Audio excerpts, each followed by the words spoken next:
मसाजोगची ग्रामपंचायत निवडणूक होत आहे. शक्यतो बिनविरोध निवडणूक होण्याची शक्यता वर्तवली जाते आहे. काय सांगा? हा, बिनविरोध निवडणूक होऊ नये. पोटनिवडणूक लागली मसाजोगच्या ग्रामपंचायतच्या सरपंचाची, हे बरोबर आहे.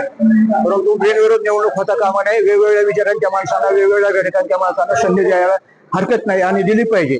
घटनेपाशी अशी तरतूद आहे की कुठेच बिनविरोध निवडणूक होऊ नये. निवडणूक आयोग सुद्धा म्हणते काय की बिनविरोध निवडणूक होणं म्हणजे घातक आहे, हे लोकशाहीला पूरक नाही. काय म्हणून ही बिनविरोध निवडणूक होऊ नये असं मी माझ्या मताचा मी काम करतो.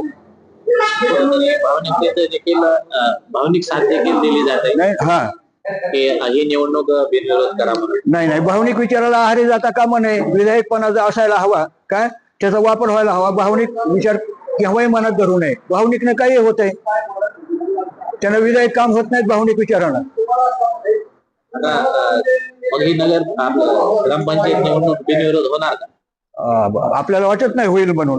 का होऊ नये? विविध प्रसंगी आम्ही सुद्धा फॉर्म टाकू. पण आम्ही मुळात डाव्या आघाडीची माणसं, हे दोन्ही सगळे उजव्या आघाडीचीच माणसं आहेत. एकाने टाकला, दोघांनी टाकला, तिघांनी टाकला तर ते उजव्या आघाडीची माणसं आहेत. ते आमच्यासारखा डाव्या आघाडीचा माणूसच नाही. मग आमच्यासारखा टाकलं तर कुठं बिघडते? का नको संधी कुणाला? नवीन माणसांना, नवीन माणसाला संधी का नको? विधायकपणा त्यांच्याकडे असेल तर त्यांचा सुद्धा हक्क, कर्तव्य त्यांना निवडणूक लढवण्यात. निवडणूक जर बिनविरोध काढायची म्हणले तर असं होऊ शकत नाही आणि होऊ बी नाही. घटनेच्या दृष्टिकोनातून हे पूरक नाही. निवडणूक आयोगाला सुद्धा हे मान्य नाही, घटनेला सुद्धा हे मान्य नाही. निवडणूक ही झालीच पाहिजे.